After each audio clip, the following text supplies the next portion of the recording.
I'm Stuart Preston, and this is the Consciousness Podcast, where each week I have a conversation with an expert in human consciousness. This week I had the pleasure of speaking with Dr. Bernard Kobes from my own alma mater, Arizona State University. Dr. Kobes has been an associate professor of philosophy at ASU since 1986, where he has been recognized with numerous awards. We covered everything from what it is like consciousness, to the emergence of consciousness in both individuals and in species, to the morality and ethics of uploading one's consciousness into a computer. So please enjoy this edition of the Consciousness Podcast with Dr. Bernard Kobes. All right, and I do appreciate your time because, as I mentioned in my emails, I am a Sun Devil, and so after talking to all these other people, I was like, why? I need to find somebody at my alma mater to talk about this. So it was, I'm glad that I found you, and I'm glad you agreed to do this. Well, I'm honored to be the first Sun Devil on the podcast.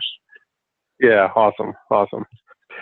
Okay, well, let's go ahead and get this kicked off. I always like to start off with, asking you, how do you define consciousness?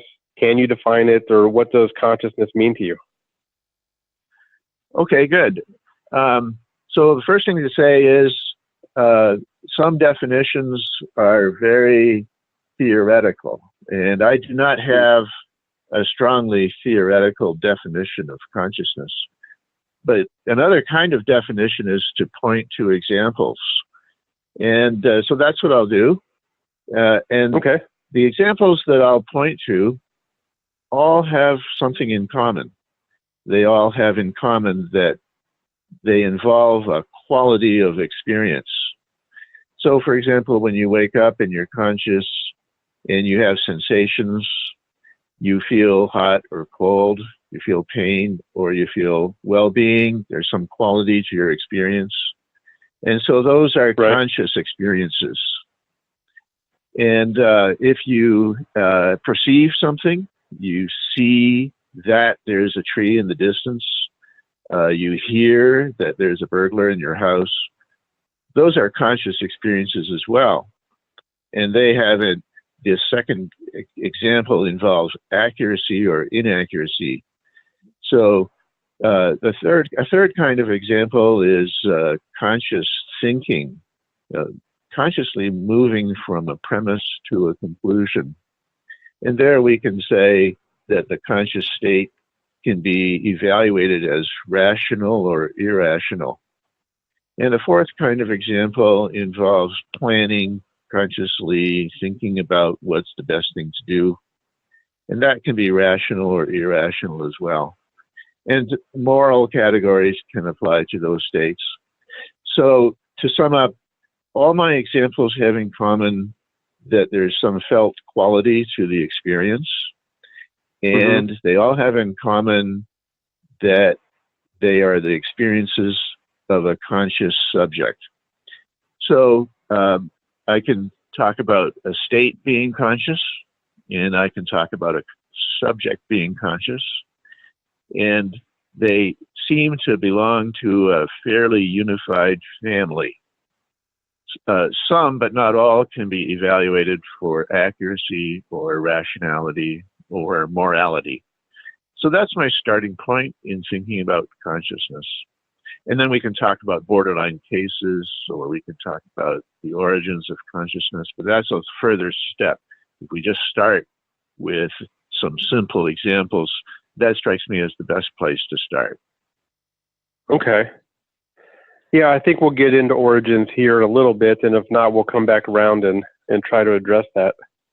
Okay. And one of the questions I saw, you gave me some notes on the seminar you do at ASU, the philosophy of mind consciousness, and you mentioned the metaphysical aspects of what you say, an apparent tension between dependence of consciousness on the physical brain and body, and the novelty of consciousness relative to the physical. So I guess I would start off trying to clear up my own confusion or lack of understanding and ask you, what is that dependence of consciousness on the physical brain and body, and how does that relate to your own position on dualism versus physicalism? Yes, great.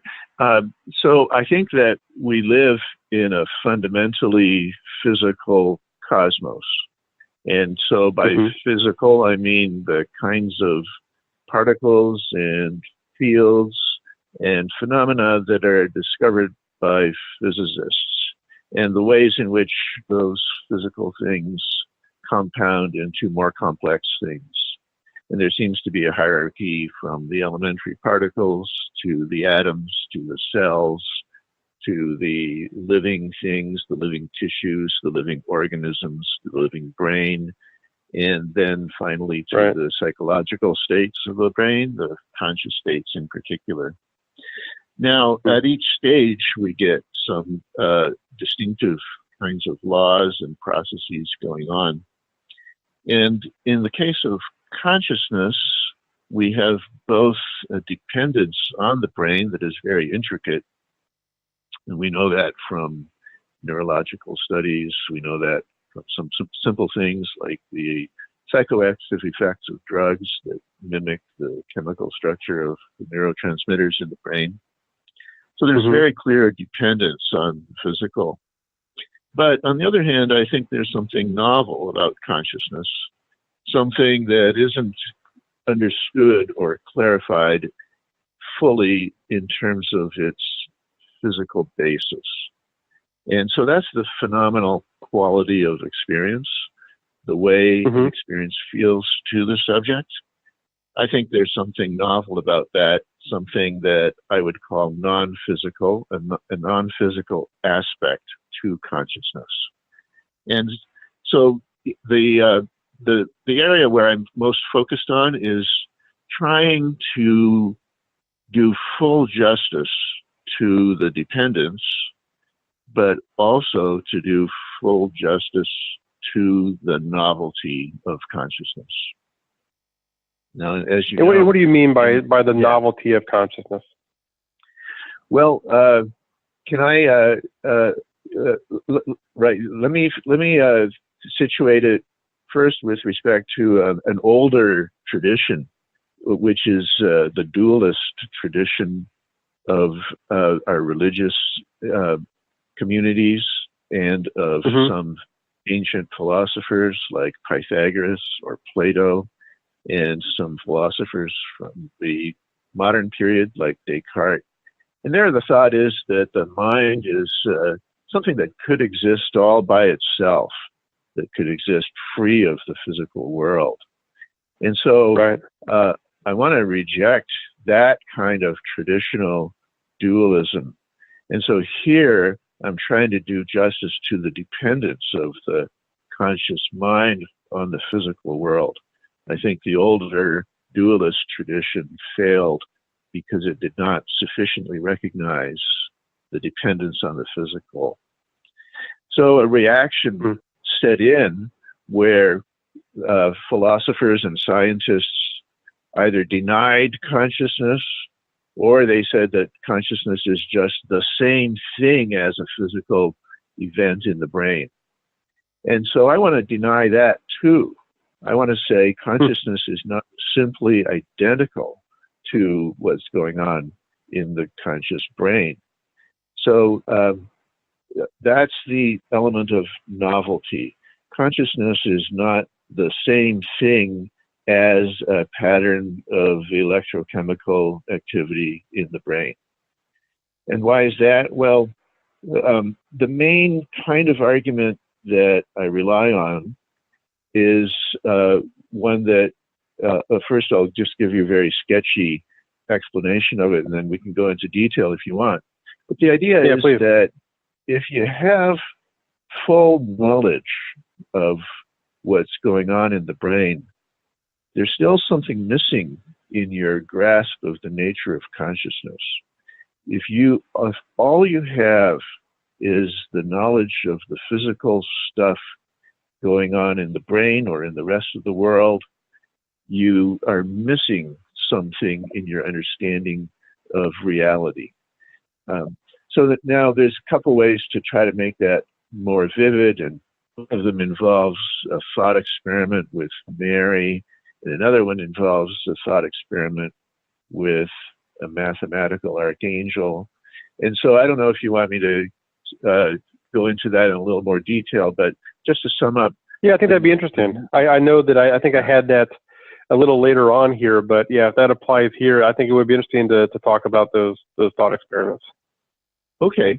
Well, here's a thought experiment that comes from the philosopher Frank Jackson in the 1980s, and it involves a woman named Mary, and she's brought up from birth in a black and white room, and all she has access to are black and white and shades of gray visual experiences.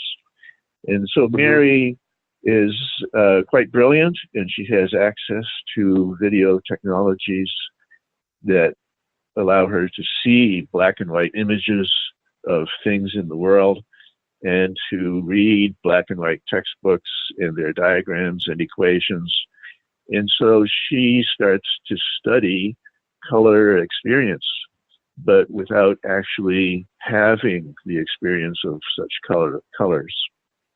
In fact, she knows everything that's going on in our brains when we have color experiences. And she discovers many new things about color experiences. And she can use her video monitor to apply the English color words, the words red and green and yellow and blue, for example. She can apply them to objects that appear on her black and white monitor because the technology allows her to label them with the English color words. So she learns everything physical that there is to know about human color experiences without actually having any color experiences. So the premise says that's metaphysically possible. That could happen in some possible world. Of course, it's very different from what we're capable of doing, and maybe it would be unethical to try it in real life, but nevertheless, that seems like a possible world. There's no contradiction in what I've described. Now let's add a further premise. Let's suppose that, so just to reiterate, premise one is Mary knows everything physical that there is to know about human color experience. Now Mary is allowed to go out of her out of her black and white room and into the world of human colors. And she sees a ripe tomato and she recognizes it as a ripe tomato, and she knows that ripe tomatoes are red, and she has this dramatic conscious color experience of red, and she says, aha, now I know what it's like to see red. So she has learned something. She's learned something that she did not know before about conscious color experience. That's premise two, that Mary learned something that she did not know before, what it's like to see something red. So now comes the conclusion of the argument.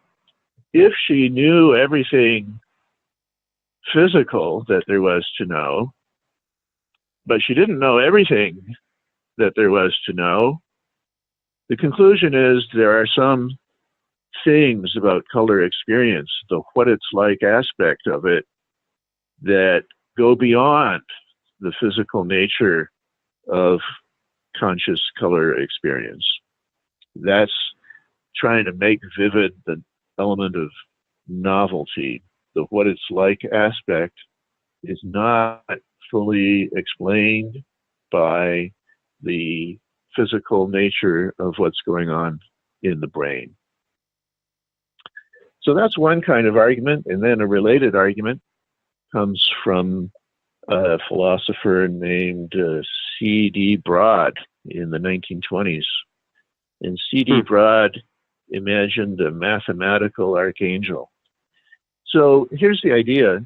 Let's suppose we've got a being with infinite rational powers. but who doesn't know anything at all about our world. And now we tell this being, this mathematical archangel, everything physical about our world throughout all of space and time. We give it all the physical laws.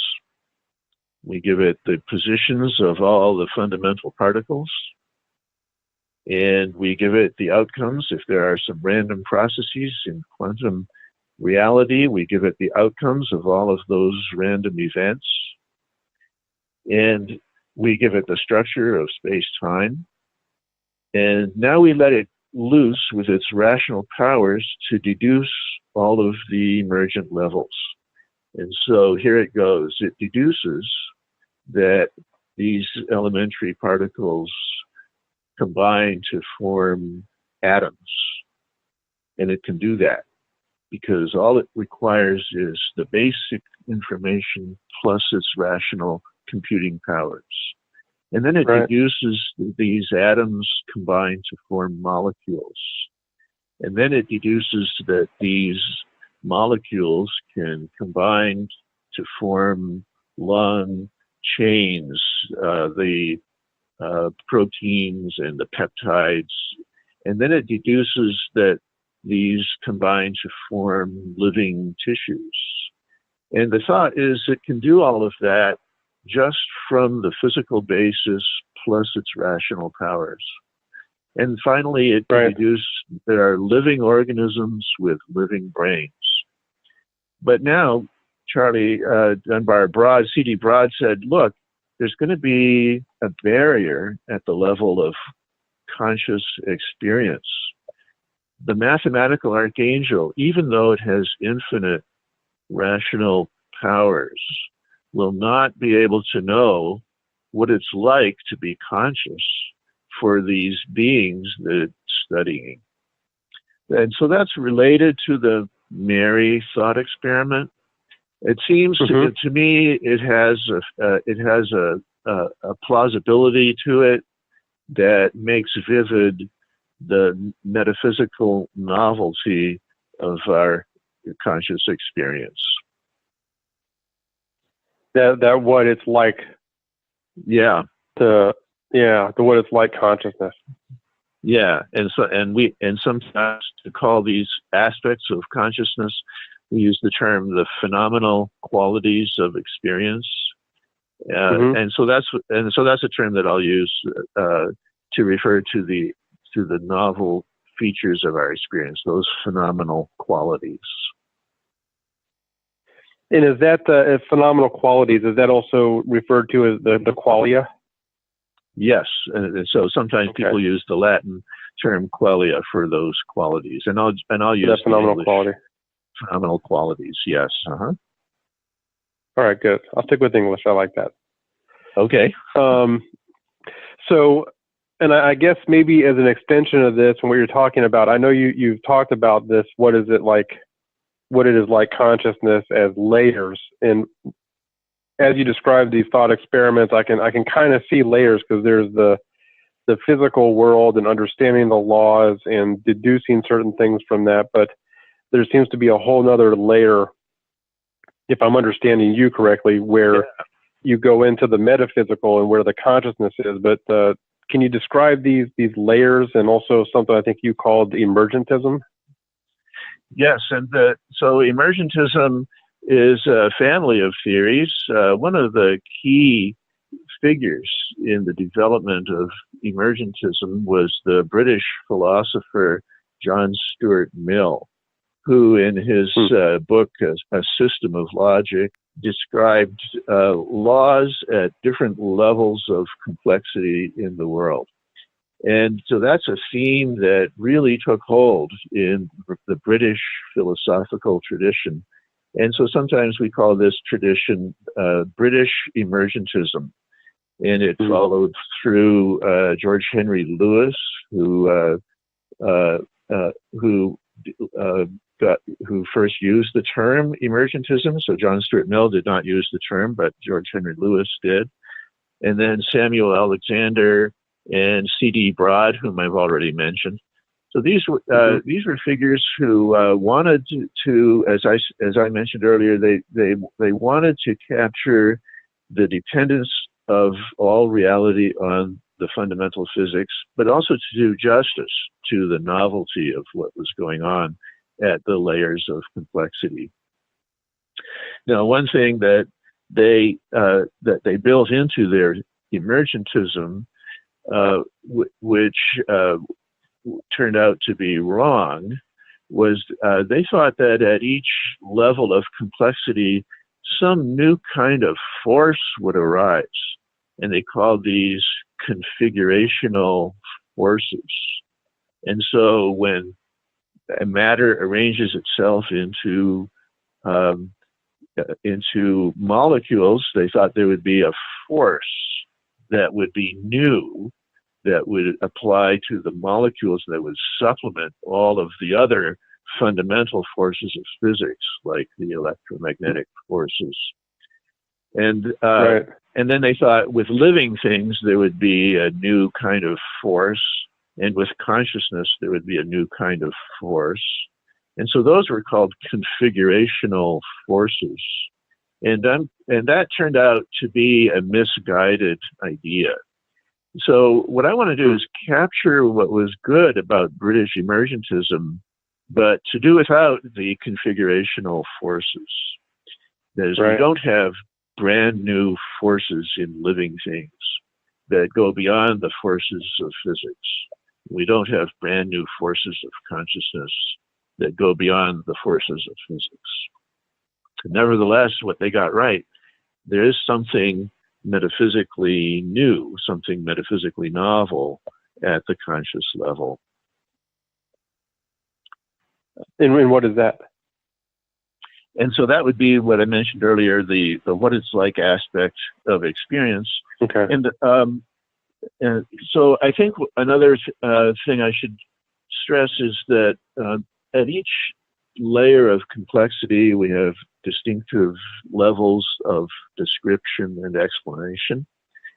So there are ways of describing chemical processes, the chemical bonds, the chains of organic chemistry that are distinctive to that level of description. There are distinctive ways of describing and explaining processes in living things. And there are distinctive ways of describing and and explaining conscious processes, how, for example, one conscious experience might cause another. So there are going to be laws and disciplines that are distinctive to each level. We don't need configurational forces to acknowledge the reality of these new layers of explanation and description, new branches of science that go with each level of complexity. Okay. In the absence of these laws, it's just really a matter of describing, almost defining the layer according to its own right. system. Yes. Yes. Exactly. Yeah. And so if I'm right, there's going to be a distinctive science of consciousness, but it won't be reducible to the lower level sciences. It won't be a matter of finding finding laws that show us that consciousness is really just the same thing as electrochemical activity in the brain. Right. This isn't something I really sent you in advance, but you're kind of reminding me of it. So I understand if it's not something that you have an answer for right now. But one of the things that's come up, as you mentioned, there's not a force that's going to explain this, and consciousness and those layers are not going to be explained by, physics at that level. Has the notion of field theory come into play with any of your explorations? And the reason I bring that up is, there's a lot of different angles of consciousness out there and a lot of different beliefs and we'll talk a little bit about panpsychism in a couple of minutes, but there's, cosmic consciousness and connected consciousness. And one of the things that has come up is how physics has gone from, classical physics to quantum physics, particle wave theory. And then now people are looking at field theory, where Yes. every electron is actually a part of the electron field, and every proton is part of the proton field. And as I hear people talk about that, then that makes me wonder if there's not something, and I can't make the connection, but it seems like there's something with how consciousnesses are connected to each other that might one day be explained, if field theory is proven to be, the next step in quantum physics. Is that something that you've ever explored or had somebody, present to you before? Is that something you guys talk about? Yes, it is. I'm a little doubtful that there will be any straightforward extension of field theory to cover consciousness. So in a field theory, you see the physical world as a continuous mapping in the same way that, if, for example, in Einstein's general theory of relativity, we see mass as a distortion of space-time. And similarly, we could think about consciousness as a kind of universal field. And there are philosophers who think of it that way. I'll mention the famous example of Baruch Spinoza, the Dutch Jewish philosopher of the 1600s. And he thought of the whole cosmos as a single conscious thing. And so to me, that resembles the field theories of physics. Another philosopher who holds a view like this is the contemporary philosopher Philip Goff, who adopts the view that the one fundamental thing is the whole cosmos. And the whole cosmos is conscious. And our individual consciousness, your consciousness, my consciousness, those are pieces of the whole. So, so I'm making this connection. I'm calling Spinoza's view and Philip Goff's view, I'm calling that a field theory of consciousness. It's a form of panpsychism. It's not a view that I accept, but I do find it to be quite fascinating. Right. Well, and that leads me right into the next question. I know that you don't see panpsychism as plausible. And I think that what you mentioned, because of the quote combination problem, is that correct? And what does that mean? Yeah.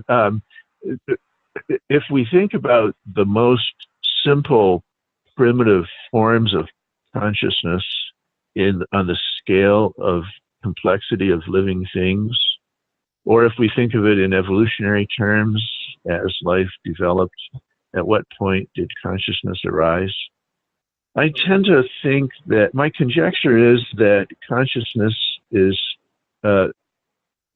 distinctive to animals with nervous systems.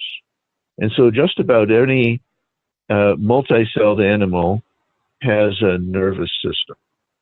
Now, a panpsychist would say, no, don't be so chauvinistic about the animals with their nervous systems. Consciousness is going to be spread out throughout the whole cosmos.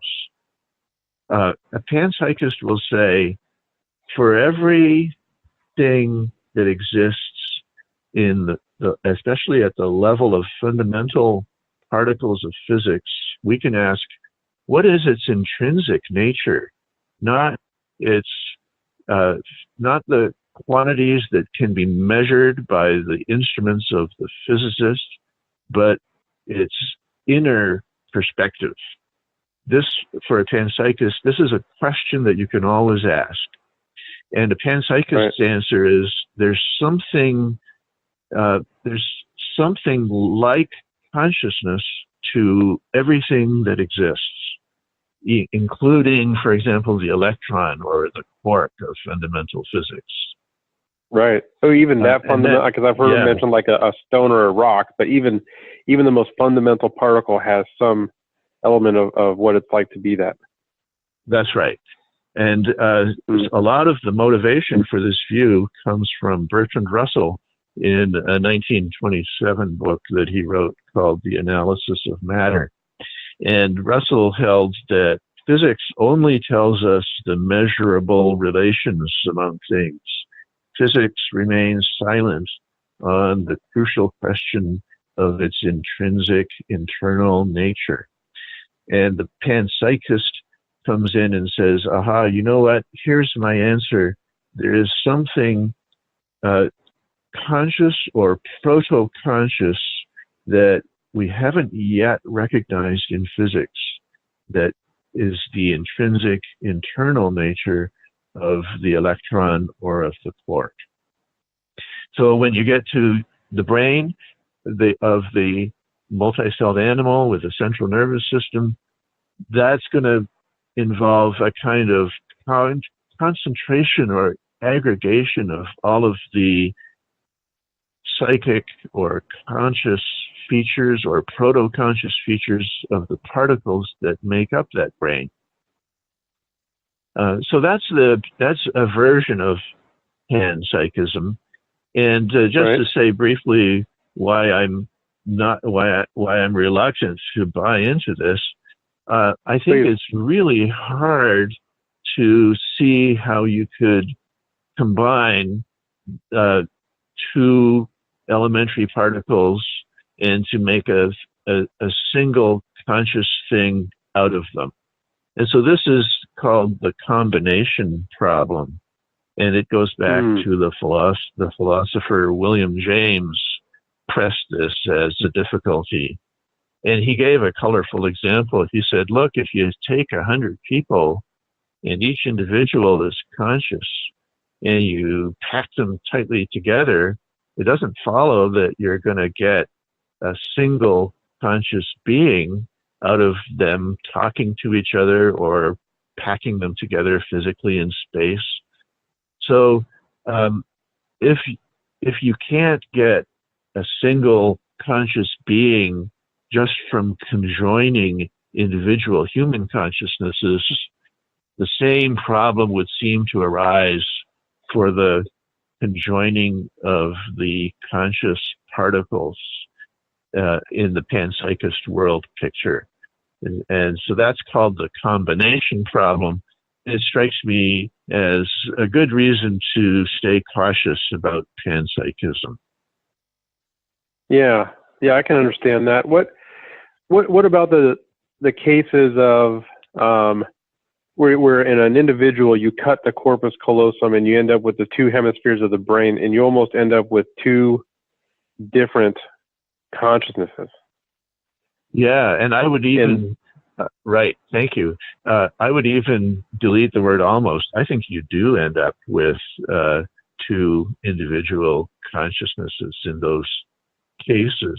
I'll say a little bit, let me say a little bit more about that because it's quite interesting to me. I talked about the what it's like aspect, and I said it's always going to be what it's like for a subject. And so there's going to be a conscious subject, and there's going to be conscious states of that subject. So for me, that's a very important requirement. You have to have both. But I don't think that the subject has to be a whole person. It can be a subpersonal part. And I think that's what happens in the famous split brain experiments. So can I talk a little bit more about the split brain experiments here? Or please. Yeah, please. So we used to treat patients with severe epilepsy by cutting through the fibers that join the left half and the right half of the brain. And it turned out that they could function pretty well in normal life after that operation. But when you put them in a psychologist's lab, you could find evidence that there was disconnected conscious experiences going on both in the left and the right hemisphere.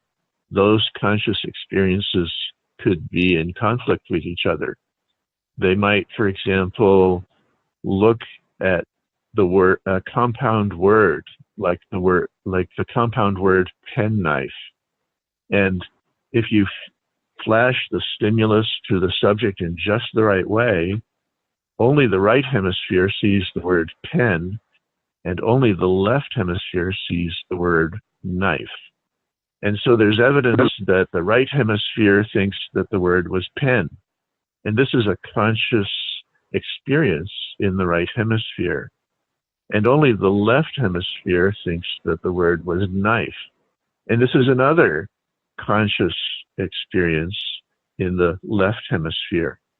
And because we cut through the fibers in the corpus callosum, the two conscious experiences could not be normally integrated into the knowledge of the compound word penknife. Right. So I think that that's a case of conscious fission, fission. We split consciousness into two parts. It was only temporary, and it was task specific in this psychology experiment. For this particular task, we were able to create segregated conscious experiences, one in each hemisphere. Now, if we did eventually get those, in normal life, the subject does have ways of integrating the information, and mostly for those patients, it involved moving their eyes around so that the whole word would get to the left hemisphere. Penknife would get into the left hemisphere. And then with another movement of the eyes, the whole word penknife would get into the right hemisphere. So the subject got a functional unification that was in the experiment that the psychologists did. They prevented that unification from occurring. So yeah, you always have to have a subject for a conscious experience, but the subject doesn't need to be a whole person. It could be a part of a person, as it is in those cases. Okay. Yeah, because I guess what I was thinking is if we divided the subject into the two brains, we end up with two separate consciousness. Yes. And I don't know if it's even possible, but at least theoretically, if we recombined the two hemispheres of the brain back into a whole, do we end up with a different consciousness? And does that present a problem for, this notion of the combination problem? Does it present a problem for that problem? Yeah, that's a great question. For me, the combination problem is sharpest for the elementary particles. That is, it's a real problem to understand how a conscious particle could combine with another conscious particle to create a larger conscious whole. For example, It's very hard to imagine that a water molecule would have its own consciousness that resulted from the joining of the two hydrogen and the one oxygen atom that made it up. Right. So to me, that's a difficulty for panpsychism. Now, when it comes to beings that have some physical complexity to them, like a brain that is, and you have an emergent conscious left hemisphere mind and an emergent conscious right hemisphere mind, it seems like we could join them by the corpus. We do join them in the normal subject with the corpus callosum. And so maybe that's possible for human beings as well. So as you know, there's a lot of interest in electronic interfaces. Is it possible for people to manipulate objects like a computer cursor, for example, by establishing an electronic link between the physical brain and the computer? And there are technologies now where that can be done, where you can, as they report it, just by thinking about it, you can move the cursor. If you've got a brain implant or something that, even if it's not fully implanted into your brain, if it's just detecting the evoked potential at the surface of the scalp, you can get linked up and you'll be able to manipulate a computer cursor. So that technology is going to develop and grow in the next few decades. And we might imagine what could happen if we are able to join two human beings with that kind of technological high bandwidth link. And maybe the result would be a single mind that is the fusion of those two individual human minds.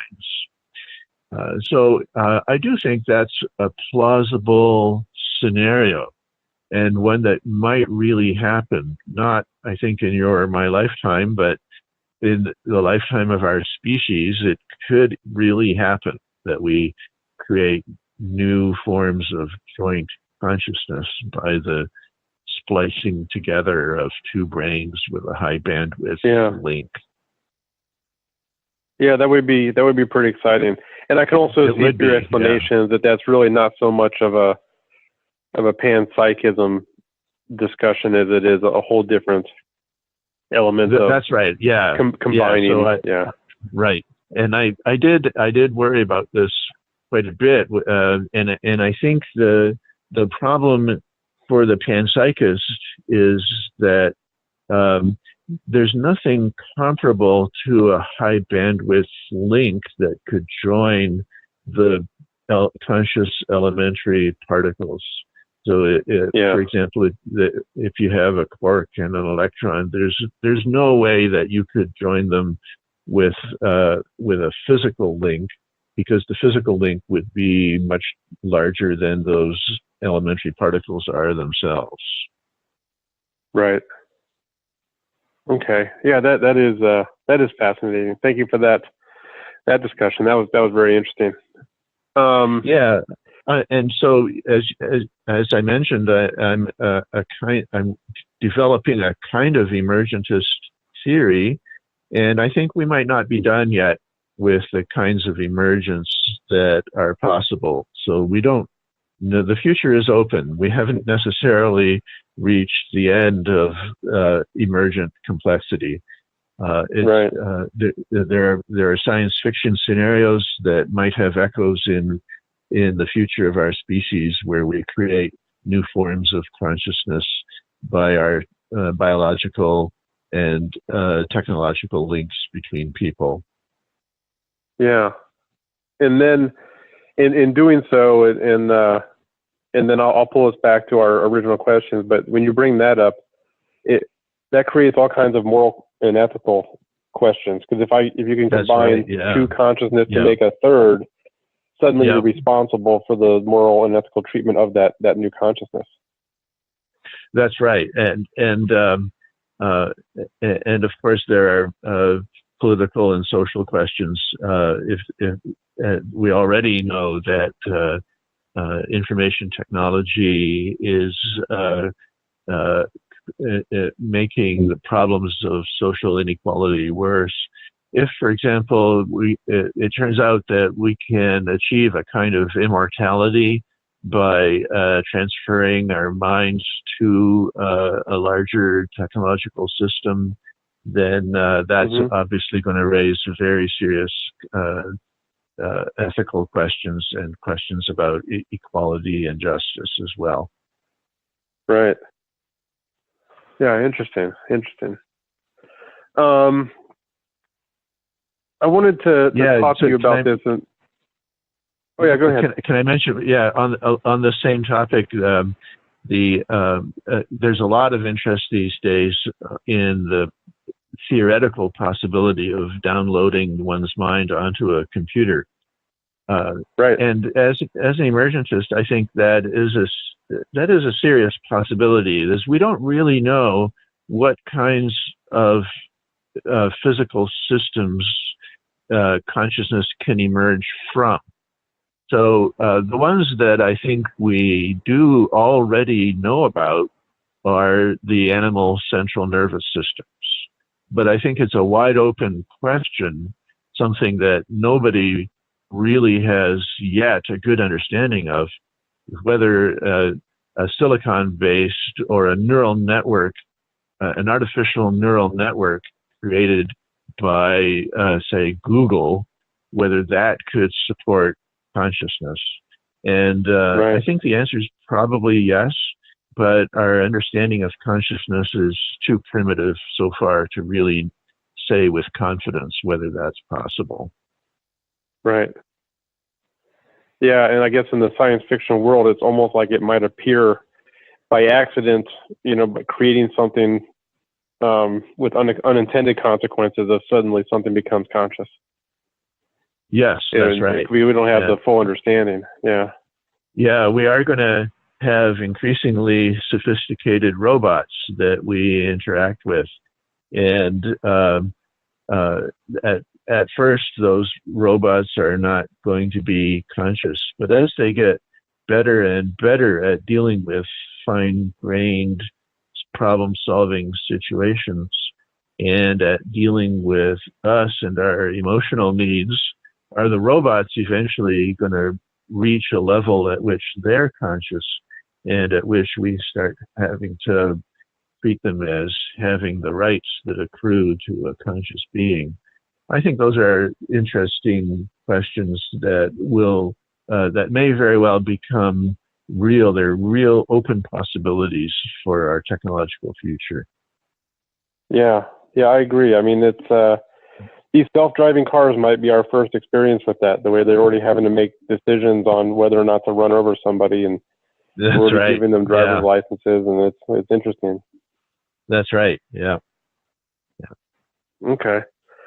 I had a couple open-ended questions I wanted to finish with, but before we get to that, I was curious about this and see if I'm on the right track here. But your paper you wrote, your thoughts and conjectures about distinctively human forms of consciousness, as a result from the lecture given by Ian Tattersall. There's a couple of key things in there that I'm kind of curious about. The Bloch's notion of, quote, access to consciousness. And also, we've been talking about emergence of consciousness and a lot about individuals. I'm also curious about, emergence of consciousness within a species. So, I don't know if there's something in there that you'd like to, expand on a little bit from that. Yeah. So to me, this is one of the key areas where a science of consciousness should focus. I think that the most primitive forms of consciousness are conscious sensations, and we get those in very simple multicelled animals. But conscious perception is a new form of consciousness, one that involves filtering out variation in the proximal stimulus to reach out to a property of the external world. For example, properties of distance, properties of relative distance and occlusion, where one thing is behind another, and properties of size, shape, and motion. Those external properties get represented in perception. And I think that exists in insects already. And so with the level of complexity that occurred in insects, we have a a new form of consciousness that goes beyond mere sensation, but actually represents external properties of the world. Now, I distinguish sensation from perception, and I also distinguish perception from thought. So I think that a perceiving animal could develop a new form of a new way to use its perceptions, and so I call this perceptual thought, where the perceptual states get incorporated into imaginative exercises and some elementary logical forms like the if-then would attach to the employment of perceptual imagination, where you imagine walking around this object, what would it look like from the other side? And so I call that perceptual thought. And it's a form of if-then thinking. If I walk around, then I will see such and such. Here's an example. If you show a chimpanzee 2 buckets and you drop a juicy piece of apple into one of them, but the chimp can't tell yet which bucket you dropped the apple into. Maybe you temporarily blocked its view. You drop the apple in, the chimp heard it go plunk. The chimp knows that there's a juicy apple in one bucket, but he doesn't know which one yet. And you show it the empty bucket, the chimp will know that the other bucket has the juicy bit of apple. So the chimp is engaging, on my understanding of this experiment, the chimp is engaging in perceptual thought. The chimp has deduced, if that bucket is empty, one of the buckets has a juicy piece of apple. If I look into the other bucket, it will have the juicy piece of apple. So that's a kind of logical deduction that the chimp is capable of. So I'll call that perceptual thought. It's based on imaginative exercises of perceptual motor routines that the chimp is able to do. Now, humans have distinctive capacities that are associated with language. And in my view, Ian, the view that I share with the distinguished paleoanthropologist Ian Tattersall, something rather dramatic happened about 20 to 40,000 years ago. And that was the development of human language. And suddenly a new form of consciousness was made possible, where you had movable chunks of thought. We could call those concepts. And they are associated with the ability to represent them by words. And we can move them around. If you think Jack kissed Jill, you can move it around to create Jill kissed Jack. So you have the ability to generate an infinitely large set of possible thoughts that your language and your conceptual complexity enables you to do. Suddenly you can introduce tenses and think vividly about the past and about the future. And you can think vividly about what another person is thinking.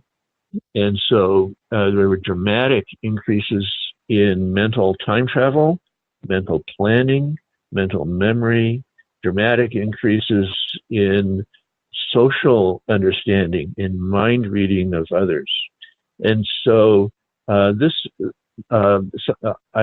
use the term rational access consciousness for this. We have conscious states with a new form, with a new sort of structure that isn't present in animals that don't use language. And that is what I think of as the distinctively human form of consciousness. And then perhaps another distinctively human form came up with the development of human written culture, the rise of large cities and civilizations. And so that was much more recent, perhaps 6,000 to 10,000 years ago. So I think of those as emergent stages within consciousness, tracing all the way back to the most primitive forms, which is conscious sensory experience, and going through several dramatic changes to reach the powerful forms of thought that humans are conscious, that humans are capable of. Yeah, that's interesting, because it is the language and writing and maybe even art are the things that do seem to be able to connect our consciousness together. Like you said, be able to transfer concepts from one memory to another. Right. And I also think that each builds on the previous stage, but also has something novel.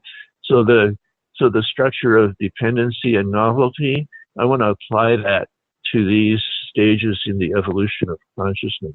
So consider the transition from sensation to perception. Well, perception does involve sensation, but it also involves something novel, namely the accuracy of the perceptual state. The transition from perceptual thought to human linguistic thought, that obviously depends on perception of those words that people are speaking, but it also brings in something new, namely the combinatorial recursive structure that language makes possible for our thoughts. And then the transition from human linguistic thought to the forms of rational thought that go with mathematics and science and other forms of sophisticated reflection that came about 6,000 to 10,000 years ago. That builds, of course, on the previous capabilities of linguistic thought, but it brings in something new. It brings in the application of normative, communal normative judgment, where we have communities working together to evaluate each other's thoughts and recording them and building incrementally upon them. So to me, that's the novel aspect of human civilization that occurred it first occurred in around 6,000 to 10,000 years ago. Wow. Yeah. So are there going to be new stages of human evolution of consciousness? I think it's possible. I can't imagine them in detail. And of course, what we're seeing now has some negative elements. We're seeing forms of social dysfunction that come about from social media. But if we can overcome those, and if we apply our technologies in a beneficial way, I think we could. The future is wide open for what forms of emergence are still possible. Yeah, that is kind of exciting to think about, and it kind of leads me into, my first wrap-up question is, you've already mentioned a little bit of this in terms of possibly connecting consciousnesses together, but do you see any breakthroughs coming, in the next, 5, 10, 20, 50 years in the study or understanding of consciousness? Is there anything that you're excited to see kind of come to fruition, or a new understanding about anything that's coming down the line? Well, yes, it's of course always very risky to try to predict the future of science. Everyone who tries to do that ends up being laughed at later on. But I'll do my best. So one area where I think the most progress in scientific understanding is likely to come about is in paleoanthropology and in the study of different forms of animal consciousness and animal cognition. So those, I think we're still at the beginning of understanding what types of things can be conscious. So consider a related question: what types of things can be alive? I think that's already a very hard problem, and one that exobiologists are very interested in, and that's for exobiology, the possibility of life outside of Earth. That's a very hard and interesting question. And we don't yet know what range of possible physical configurations could be alive. And so I would argue that the problem of consciousness is 100 times more difficult than the problem of life. And so if we're already stuck with this very difficult theoretical problem of what kinds of things can be alive, it's going to be 100 times harder to figure out what kinds of things can be conscious. So I'm not a principled pessimist about ever knowing of these things. I think that we will eventually know the answers in scientific terms of the nature of consciousness. But I think, first of all, it's going to be a long, slow road because the problems are very difficult. And second of all, I think that it might involve some kind of conceptual revolution that we can't imagine yet, to know what kinds of things, what are the limits of what kinds of things can be conscious. I know that right now there's a lot of focus on neural network computing, and it's going on not just in the universities, but even more in the large IT companies like Google and Facebook. Mm-hmm. So what kinds of breakthroughs will happen there? I think that's going to be a substantial focus of interest and advance for cognitive power.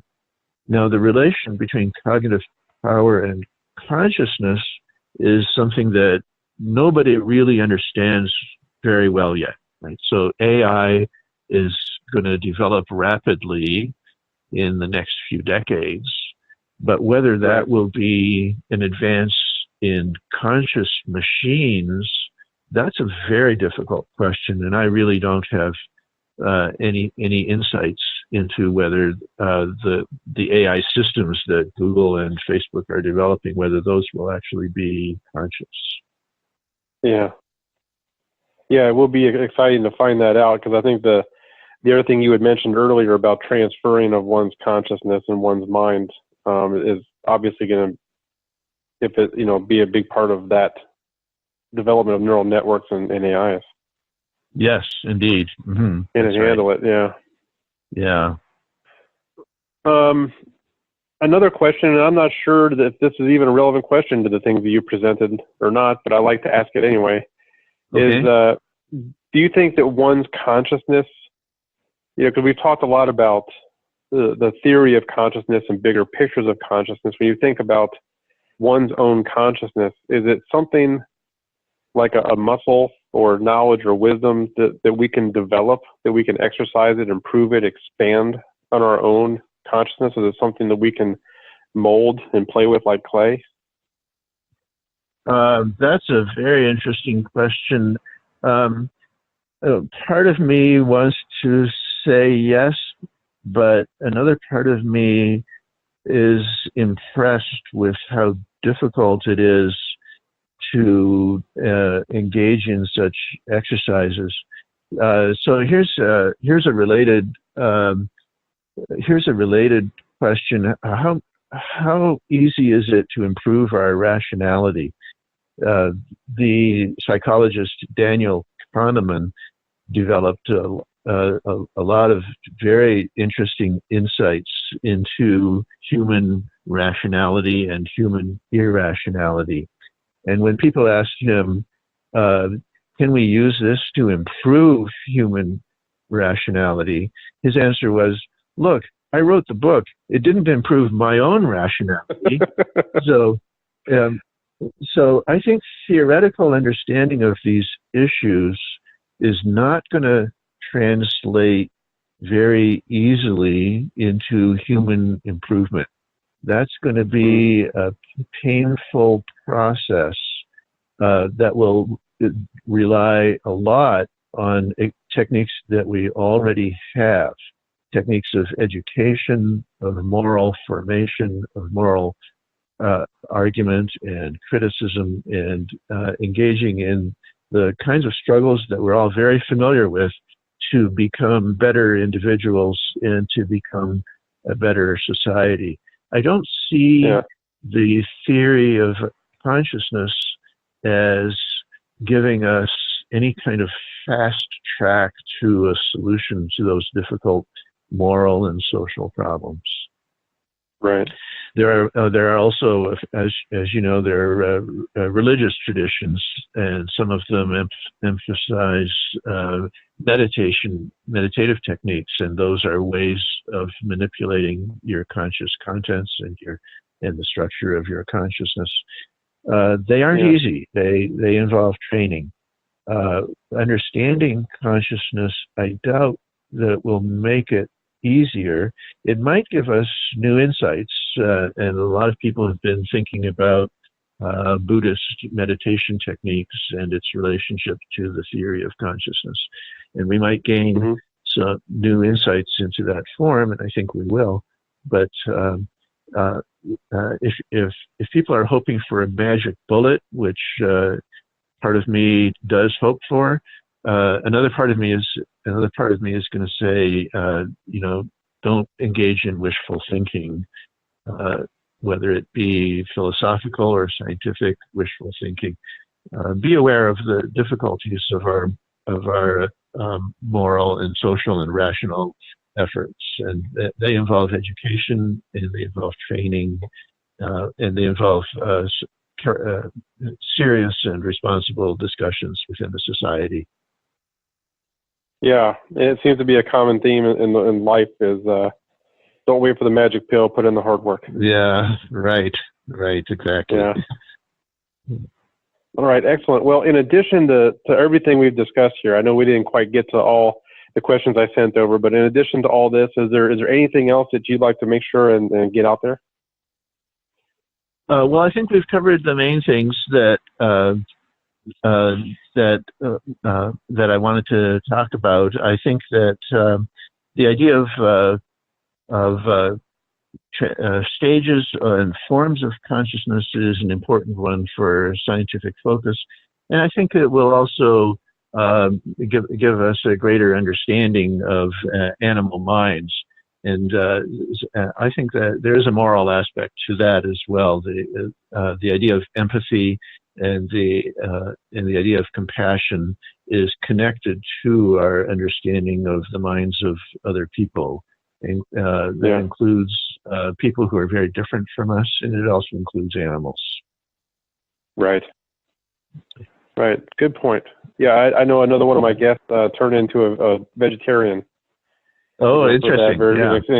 And exploring all this and realize, I can no longer eat these consciousnesses. Yeah, right. Interesting. Yeah. Yeah. Well, good.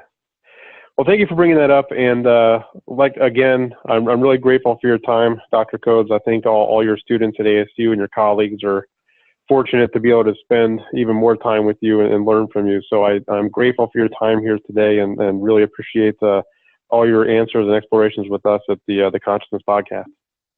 Well, you're very kind, and I thank you for your interest, and I enjoyed the discussion a lot. That concludes another edition of the Consciousness Podcast. Thanks again for listening. Please find us at Facebook at facebook.com/The Consciousness Podcast, at our Twitter handle at Conchcast, and don't forget to subscribe to our feed at theconsciousnesspodcast.com. Thank you for listening.